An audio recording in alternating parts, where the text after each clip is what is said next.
Namo Myoho Renge Kyo, Namo Myoho Renge Kyo, Namo Myoho Renge Kyo. Hi, friends. Welcome. Welcome, new friends. Welcome, old friends.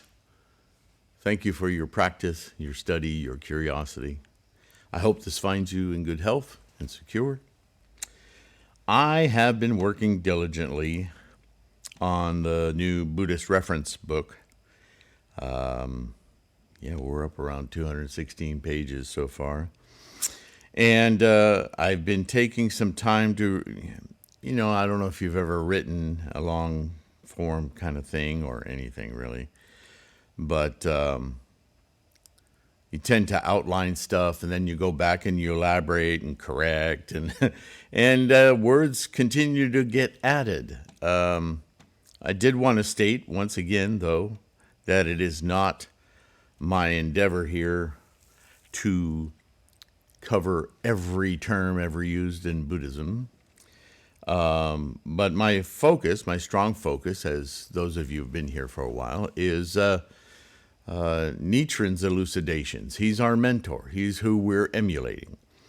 And in our modern Buddhist practice, we're still practicing Shakyamuni's ultimate teachings of the Lotus Sutra. It's Lotus Sutra Buddhism we are practicing, but albeit with our personal mentor, right, Nichiren.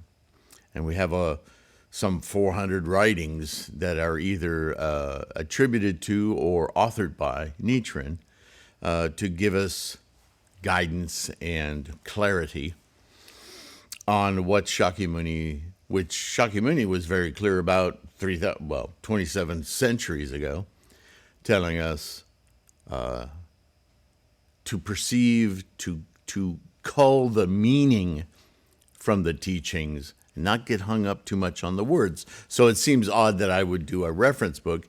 It's almost like a dictionary / encyclopedia. But my reason for doing it is because the cultures and societies and languages have been struggling with this meaning from words equation since Buddha was teaching orally. He didn't even write it down, right? So, from Nichiren, we understand that for our age, our capacity, the meaning is not different, but discussed differently because we have a different way of understanding. We have a different way of, and a capacity to understand, right? So, this book, I am trying to capture some of these words. Well, I mean, Shakyamuni did the same thing. He used words from Hinduism and what people were familiar with in his day. Although some of those words he used in expedient means, right? Storytelling, so it would seem familiar. But he either extended the meaning of those words or he changed them outright. Adjusted their perception, where you used to think this was pizza. Now, with this new understanding, pizza can be this. In fact, it's more this than what I thought it was. It's a silly example, but you understand what I'm saying, right? So this continues throughout the history of Buddhism all the way to Nichiren. And we have scholarship beyond Nichiren. And the scholarship that interprets or translates Nichiren's dialogues are sometimes suspect because they're either Church of England scholars or other religious influences in their cultures or non-religious, but they all bring their cultural biases, even if they're not aware of them, to the dialogue, and it affects the words, and words have charisma. And unfortunately, that creates a lot of confusion for the meaning of Buddhism. And today, in our world today, no culture, I don't think, has ever been more literal in words and the difficulty of asserting meaning with words. So that's our plight. That's why I'm creating this book, to try to undo some of that confusion and to bring some kind of clarity so that we can be discussing the same thing as we're practicing Lotus Sutra Buddhism. Yeah. So today I'm going to talk about emptiness. Is that something that's talked about a lot in the Lotus Sutra? No, not really. Although it is referenced in many other ways, right? Because that's words, language. But as a concept, today, outside of Lotus Sutra Buddhism, there are a lot of schools and groups and Buddhists, quote unquote, who are absolutely attached to this as a fundamental concept of their understanding, albeit erroneous because it's not applicable today anymore, of this ancient idea of emptiness. So I put it in the book because it's pervasive, and I approach it from the standpoint of, as a Lotus Sutra Buddhist, how would we take this concept of Shakyamuni and Nagarjuna and so many other scholars and incorporate it, integrate it into our modern understanding of Lotus Sutra Buddhism? Certainly it has some use, right? So, here we go. Emptiness. 1, impermanence. Right away, how is that emptiness? We'll get to that. 2, moment-to-moment expressions of energy. Another clue. 3, non-static process of substantiation. Does that make sense? Non-static process of substantiation. In other words, when we think of substantiation, we think of something appearing, right? And in samsara, when something appears, that's it. It's that, and it's always that. We make it permanent, you see? But the point here, in the context of emptiness, is that nothing just appears and remains. Everything appears moment to moment. It's a momentum. It's a thing that is expressing itself through our samsaric mind of time-space. Nothing just appears and is as a noun. It's actually an activity. Everything is an activity of instantiating. It may be instantiating from moment to moment as 99.99999% the same thing, but that thing is a moment-to-moment being, and it's changing. It's changing as you're looking at it. Everything is, just as you and I are. But that's not our normal samsaric perception, is it? That's what we call thingifying. We make something permanent, and that's how we get attached. We cling to it to be permanent. That's very key to our understanding of where our anxieties, stress, suffering, quote unquote, comes from. This is the whole ball of wax, right?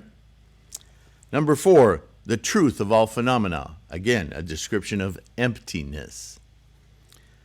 And then 5, see also formations. So if you go in the book a little later, the word formations, this will also be touched upon.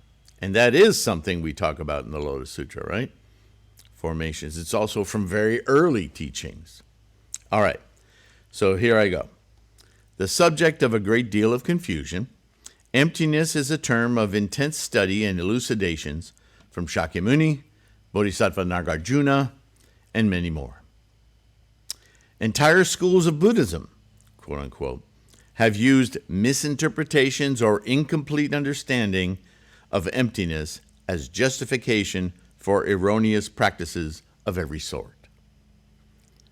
Emptiness in Buddhist teaching is the recognition that all things, quote unquote, in the universe are manifested in a moment-to-moment process that never stands still or stops. See karma and the engine of life, right? Other descriptions where this will become more obvious. This non-static process obviates that it is our attachment to things as though they were constantly extant, permanent, persistent, as an illusion of space-time. It is therefore a step in understanding the mind and our samsaric mechanism of thingifying, making things permanent or at least persistent, for the purpose of possession and making permanent, that in truth are things that are constructed impermanently as we observe them, forms of energy manifesting in a stream of moments and decaying from one to the next. Emptiness is a tool to demonstrate the fallacy of our mental attachments, our attachment to the insistence that things are persistent and owned, right? Because if something isn't in process all the time, then we can truly own it. That's mine. I possess it. Now, you may participate in its stream, you see, but there's a different perception when you're with something rather than having something, because that's impossible. It's not a thing. In moment to moment, it's a thing, but the next thing is not the same thing as the previous thing. It's just a stream of instantiations, of suchnesses, yes? It may seem subtle. It may seem like, now you're mincing words, but mentally, remember, Buddhism is about the mind, how we perceive. It's a very critical divide. That things are persistent and owned, emptiness can be used to show the stark difference of experience from samsara to Buddhaness, where samsara is unaware of impermanence, while Buddhaness resides within it. With, right? Not around, not, right? But part of the process. See momentum. This is not, and I want to caution you because some people's minds goes there right away. This is not the denial of reality. I've had people ask me, well, then everything is not real. It's an illusion. Yeah, not so. The illusion that Buddhism is pointing to isn't the thing in itself, because that's a samsaric thought. It's our clinging to it as though, right? The mind. Do you own or are you with? Do you participate in life or do you just collect things identified and discovered? Right? It's like samsara is like hoarding, to make a loose analogy. Where Buddhaness is like discovery. See how opposite they are? Or different? Same things. One hoards obsessively. They identify self through their hoarding, where the discoverer exalts in the discovery that exalts self. But that self isn't owned or owning. It's discovering, it's being, it's excitement about always newness, always the process. Once discovered, we're bored, we're moving on to the next, right? Very different mental state. So this is not the denial of reality. Reality, though, is a perception we maintain in the mind as we experience the physical universe as samsara, right? The physical is indeed real. There's no denial of it. The question is not reality or not reality. The issue is that reality, quote unquote, is perceived wrongly with the mind of attachments and clinging and thingifying, as though all things are real, quote, and persistent of their own nature. How else could you say this? Shakyamuni repeated this so many times. And Nagarjuna. The truth, as Shakyamuni discriminates it, is that all things, quote unquote, are manifesting in a very small discrete moments, one after another, as a moment of forms from and constituent of energy. The space, quote unquote, between the moments, the interstitial spaces, are transformative opportunities for moments to decay and end while transferring energy into the next moment. This is the point where momentum is affected, and any influential energies, tendencies, and conditions surrounding them as they instantiate in another moment, in the moment of life, moment to moment. This is the clarified vision of Buddhiness, the mind's perception and experience of all phenomena as a flow of energies arising, decaying, dissolving in karmic momentum. I know that's kind of a word salad, but read it slowly, it'll make sense. I wanted to avoid word salad, but what I've done in this book, if you take any time to review through the terms, even where there's a lot of these words, you'll notice they repeat. They repeat a lot. And I think by the repetition, it starts to gel. Oh yeah, this is that moment-to-moment thing. Oh yeah, this moment into the next moment, it's another moment-to-moment thing. And we start to understand more deeply with words and language as our tool the true nature of karma, life, movement, energy. Because I could have just on one page said this energy formations form and said, okay, now you know, shut up, go away. But it wouldn't be very helpful, right? So I'm hoping that by the consistency of language throughout this reference book, these subtleties of difference, you'll start to be able to take this Rubik's Cube and move it around and understand its construct so you can get your own insights and meaning, right? Because that's what it's all about. So let's finish this now. Finally, what is empty is not the thing per se, right? You look at a chair and you go, how's that chair empty? That's not what we're talking about. We're talking about the nature of chairness, right? Suchnesses. But the persistence and permanence we assign to things as entities in themselves, the chair, this is the mechanism that leads us to disappointment and anxiety. Because the chair gets scratched. A leg breaks. Now I have to fix it. What Buddhism is saying is, you're not noticing what's happening here. The chair is constantly changing. But your samsaric mind wants to own it, wants to maintain it, wants it to be owned, possessed as the thing itself. This is why we have a throwaway cultures today.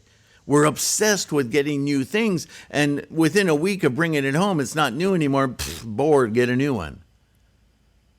Because in our own sick way, we understand impermanence. We know it. That's why Buddhiness is inherent in us.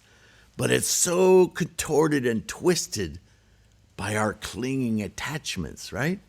And then our anxiety doesn't come of owning the new chair. It comes of our anxiety now is so fast. What are we going to replace it with? Oh, it's been new for a week. It's old now. I want something new.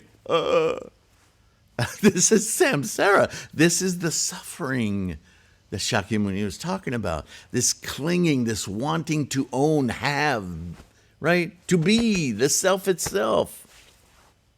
Sounded funny, the self itself. Do you see? It's logical, right? So empty isn't the thing, it's the emptiness of our attachment, because the attachment is, it's not there. We're grasping, right? Craving, grasping, all the words that you see in the translations. Yes, if you reach out and grab the chair, you've grabbed the chair. No denial there. Like I said, there's no denial of reality. What we're talking about is the way we interact with our environment, the way we think about our environment, the way we place our identity in our environment. Buddhism is about the mind, attitude and intent, attitude and intent. Okay, so that's emptiness. Pretty full, wasn't it? Okay, thanks for listening. On to the next term. Have a wonderful day. Take care of your health, okay? Be kind. And I'll see you in the next one. Promise. Bye for now.